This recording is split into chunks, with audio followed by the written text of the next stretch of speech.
Several prosecution witnesses have yet to tell their stories as R. Kelly's child pornography trial resumes today. Among last week's most prominent witnesses, Lisa Van Allen, who said Kelly filmed a sexual encounter between her and the 14-year-old girl at the center of the prosecution's case. She kept a copy of the video and sold it back to Kelly ahead of his sex trafficking trial in New York, where he got a 30-year sentence. Defense lawyers accused her of extortion. Reporter Jim DeRogatis has been reporting on R. Kelly for more than 20 years. He's also the author of the book Soulless, The Case Against R. Kelly, and joins us to discuss more. Good morning. Good morning. You wrote an article about the tale of the tape, so to speak. Why is it important to know where this tape came from? Well, two reasons. I think the three defense teams, which have been much more aggressive and sharper than the defense Kelly received in New York, have been raising questions about it. I wanted to recount again, as we did in the Sun-Times originally, the travels that tape took to us to do our reporting. But also, that was such a weird period, Larry. There were so many tapes of R. Kelly, some with legal age partners, but that he filmed without their knowledge or consent, others that have never been mentioned or identified in court to this day.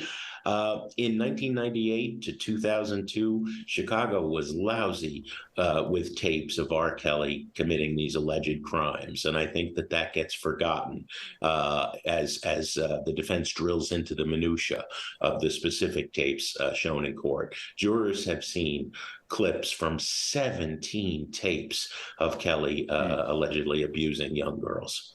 Jim, when you think about 2008 and where the prosecution's case went awry, what do you think about the way this trial is going currently?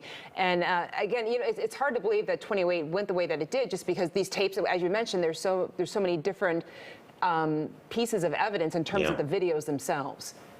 I tell you, Laura, I think that this trial is accomplishing two things. It is showing what a travesty of justice the state case was in 2008. It is shedding light on how that happened with payments and threats to the girl and her family in the key tape not to testify.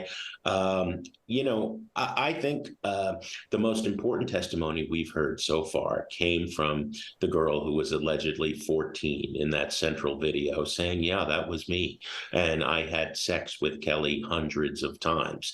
And everything else that the defense is valiantly doing to poke holes in other witnesses, I don't think the jury can unsee what they've seen in those video clips, because Lord knows I can't. It's the most disgusting thing I've ever had to report on in my life. With so many enablers protecting him, how did this tape get out of that inner circle? It's almost comical, Larry. The people he hired to track down tapes.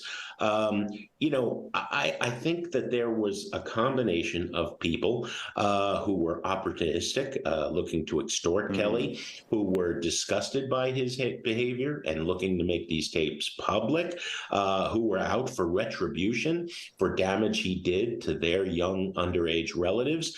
But it doesn't matter.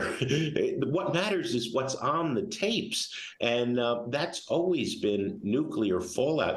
Danielle Sanders of The Defender put it best in a tweet. Covering the R. Kelly trial is taking its toll, she wrote. The network of people assisting him, the number of victims, the trauma, the narcissism, the abuse, the manipulation. It is a trail of unhealed trauma. And I think every reporter is feeling that down at the Dirks and Chicago, to the extent that the people are following this closely, are feeling that. And, I don't see how he escapes justice this time, but I never understood how he did it in 2008. And speaking about 2008, we watched the late Ed Jensen represent R. Kelly in that particular trial. Obviously, he has a new defense team now. What have you seen a different strategy in terms of the way that they're navigating this particular trial? Yeah, in 2008, Lauren, they denied it was him on the tape. Yeah. They denied the girl was the age the prosecutors said she was. They said it could have been manipulated. There's been very little in court from the defense to refute that that's R. Kelly on the tape. Just a lot of people having these tapes and trying to shake him down for money for them. I don't know how that helps Robert Sylvester Kelly. And again, I have to underscore this man was a musical genius. He sold more records than anyone else who's ever come from the streets of Chicago. And, all of the way that he operated as it's exposed day after day in court, it's just a tragedy of epic proportions.